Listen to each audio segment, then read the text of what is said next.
Estamos novamente aqui pela Rádio Madalena. Amir, vamos jogar uma batata quente no seu colo hoje. Nós temos uma greve, a greve geral, temos aí a grande repercussão, as provas da promiscuidade do judiciário, no caso Lava Jato, e tudo isso nessa confusão econômica que o país paralisado. Como é que a gente abordaria tudo isso com a economia?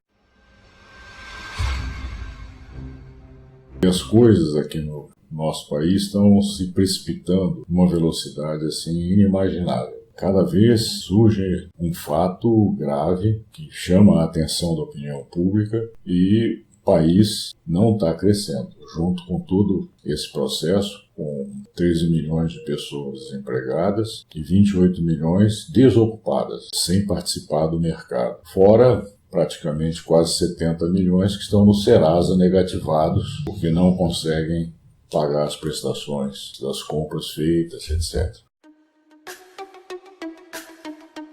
A economia, por enquanto, no que diz respeito à Bolsa de Valores, está se sustentando numa média de 96 a 97 mil pontos, que é um nível bastante alto, bastante elevado, considerando o histórico, são níveis praticamente próximos do recorde, que já se atingiu de 100 mil pontos, agora a questão de meses atrás. Mas me parece que há uma possibilidade do mercado estar olhando apenas a questão da Previdência Social. A Previdência Social está caminhando no Congresso para ter uma aprovação. Já há várias pesquisas informais com deputados, principalmente, que apoiariam. Não se sabe ainda se chegariam aos 308 necessários. Segundo o próprio presidente da República, não se chega ainda aos 308, mas há perspectiva de conseguir. E o mercado que retrata na Bolsa esses 97 mil pontos está precificando que vai ter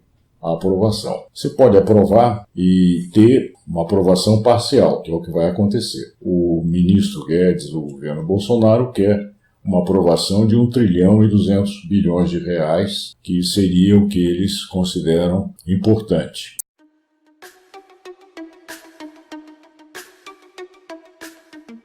Ocorre que todos os parlamentares praticamente consultados não aceitam que você faça essas economias em cima das camadas de menor renda, tipo aqueles que dependem do BPC, do Benefício de Prestação Continuada, que são pessoas acima de 65 anos que ganham até 1/4 de salário mínimo. Esse contingente de pessoas estaria sendo tremendamente prejudicado com a proposta do governo. E tiraria a moral do governo dizendo que ele quer acabar com o privilégio. Ora, o privilégio não está aí, está nos salários mais altos, que não estão no INSS, que tem o limite de 5.800. E tem o pessoal do rural, que mora no campo, que esse pessoal também seria duramente atingido com a proposta. E parece que essas duas questões, tanto o rural quanto o BPC, não passariam no Congresso.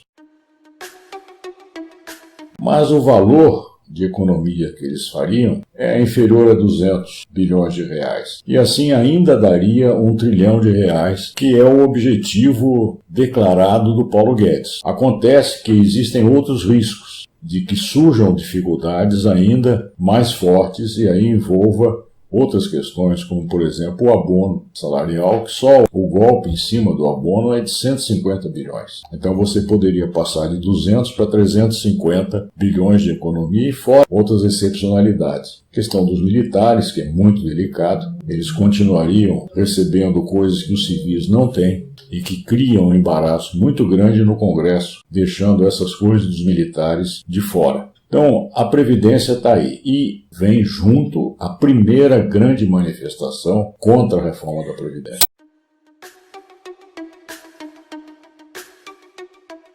A Previdência, vamos supor que ele atinja a economia de 1 trilhão. Não é um dinheiro que entra no caixa do governo. Está todo mundo apostando no governo, o mercado financeiro, na aprovação da Previdência, como se isso fosse a tábua de salvação do país e que no dia seguinte a economia retomaria sua atividade. Você tem toda a razão nessa colocação. Quando caiu a Dilma, o que apareceu é que com o Temer o país começaria a retomar o crescimento, uma vez que já estava apontando a economia para baixo a partir de 2014. Ela saiu em maio de 2016, então você já tinha um ano de 2015 com uma queda de 3,5% na atividade econômica, uma recessão forte. Muito bem, veio o Temer e entrou com a PEC dos gastos, ou seja, segurar a despesa pública por 20 anos. E aí se imaginava que isso seria o fio condutor num processo de retomada do crescimento. Não foi. Aí entra a reforma trabalhista, a segunda vitória que o governo Temer teve, no sentido de também justificar que com isso aumentaria o emprego e, portanto, a mão de obra seria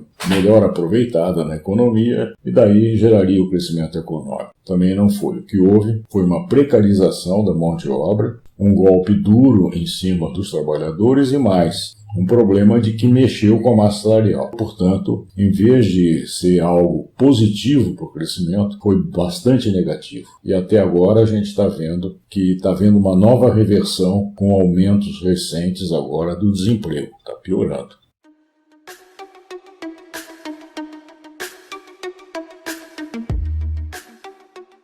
Bom, não consegue aprovar a reforma da Previdência pelos escândalos que foram registrados na época. Entra o governo com a proposta liberal, mas uma proposta muito semelhante àquela que o Temer defendeu. Por isso que eu acho que as coisas não vão funcionar como eles querem, porque você não está inovando, você está mudando um pouco a roupa, mas o conteúdo é o mesmo. É reforma da Previdência, é privatizações e é tirar dinheiro da área social, que é realmente o que eles querem. Ora, imaginar que isso mexa com o empresário para investir é acreditar em Papai Noel. E o empresário aqui no Brasil, especialmente passando pela dificuldade que as empresas pequenas e médias, principalmente microempresas, estão passando, ele pensa 10 vezes naquilo que ele vai fazer. Ele não se arrisca tão facilmente quanto se arrisca quando você tem um país crescendo. Porque aí, se ele errar alguma coisa, ele não vai perder, porque o país está crescendo e as vendas dele não serão muito prejudicadas. Mas se forem prejudicadas, agora em que está crescendo o desemprego, isso pode ser fatal. E aí fecharem as portas, como nós estamos vendo de forma crescente. Muitas empresas fechando, basta circular pelas cidades e você vê isso. Agora, imaginar ainda que empresário investe se ele não tiver perspectiva de crescimento do produto dele, ou seja, se não tiver consumo, é imaginar que o empresário é um ser que está só torcendo para dar tudo certo, e não é isso que vai acontecer. E fora o fato de que você tem uma grande capacidade ociosa. Então o empresário não precisa imediatamente recorrer a aumentar a capacidade, porque a capacidade que ele já tem é mais do que suficiente para aguentar 2, 3 anos de crescimento econômico. A expectativa da greve geral poderia dar uma alteração no rumo? Eu acho que essa greve geral é o primeiro teste efetivo que o governo vai enfrentar com relação à reação da sociedade. Essa greve, pelo que está aparecendo, ela tem o apoio de situações bastante importantes do ponto de vista de sucesso. Um é o transporte. Está fechado que não vai ter o transporte Brasil afora e, portanto, isso já cria uma situação bastante delicada no sentido das paralisações. E segundo, você tem categorias que já estão decidindo e apoiando a greve. E mais, não é uma greve apenas ligada a salário, não é isso. É uma greve ligada à previdência, ou seja, o futuro das pessoas, e uma aposentadoria que é onde a pessoa que trabalhou anos e anos espera pelo menos ter como algum alento para a sua vida nessa fase. E o apoio da sociedade é muito forte contra a reforma. Eu sinto isso na minha página no Facebook, que mostra com muita clareza um apoio muito forte contra a reforma da Previdência. Eu acredito que vai chacoalhar o governo. Tá? Então, dia 14, nós vamos ter essa prova, nós vamos ver como é que isso vai se dar.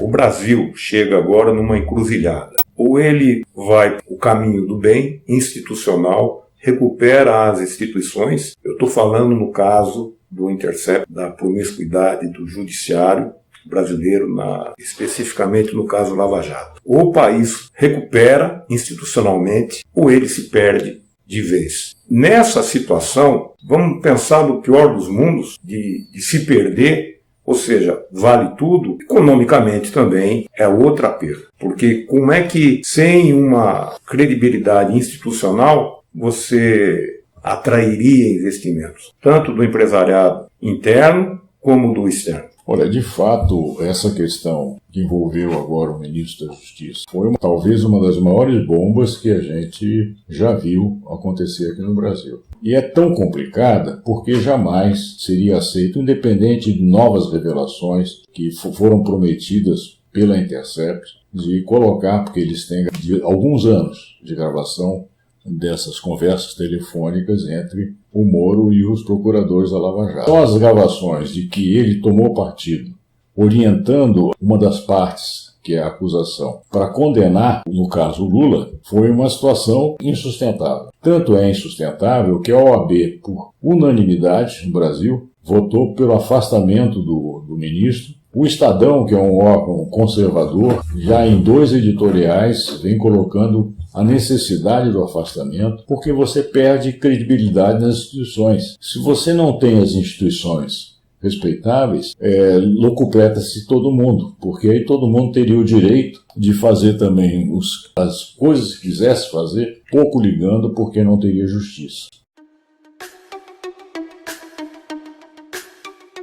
Eu não estou ligando essa questão, como eu estou vendo na Globo, por exemplo, a tentativa de colocar em oposição os que querem acabar com a Lava Jato para defender o Sérgio Moro e os procuradores da Lava Jato. Trata-se de respeito ao judiciário e uma coisa grave que aconteceu, e certamente deverão vir novas coisas que já estão prometidas, vão resolver isso. A batata quente está no colo do Bolsonaro, ele tem evitado, não está se pronunciando, provavelmente porque não está seguro. Se estivesse seguro, já teria feito uma defesa enfática do seu ministro, que é o que normalmente ocorre, e deixa seguir os trâmites disso aí.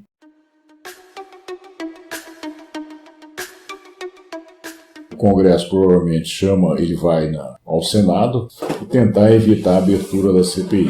Tudo isso é nitroglicerina pura no colo do governo. Como o governo se elegeu com o combate à corrupção, como o Moro afastou o Lula, que seria eleito hoje presidente, porque ele despontava com mais do dobro das intenções de voto, e o Bolsonaro então ganhou essa eleição claramente com a ajuda do Moro. E não foi à toa que o Moro se transformou no seu ministro da Justiça. Tudo isso muito ruim, uma coisa que mancha o Brasil perante o mundo todo. Já se desconfiava dessa operação nessa questão de perseguição. A Lava Jato em si, ela pegou fatos importantes e ela merece ser aprofundada e esclarecidas as coisas, né? E as pessoas dos partidos que tiveram algum benefício nisso, e parece que isso, na minha opinião, ocorreu, terão sim que se justificar, e aí vamos ver realmente como é que a coisa vai. O que é ruim tudo nisso é que, como uma ação totalmente irregular dessa, pode colocar a perder o combate de fato à corrupção que teve, né? Em alguns pontos. Bom, só nos resta rezar. Vamos ver, vamos ver. Muito obrigado mais uma vez à Rádio Madalena e à Palavra da Amir. Semana que vem tem mais, né? Novos capítulos emocionantes aí, ali.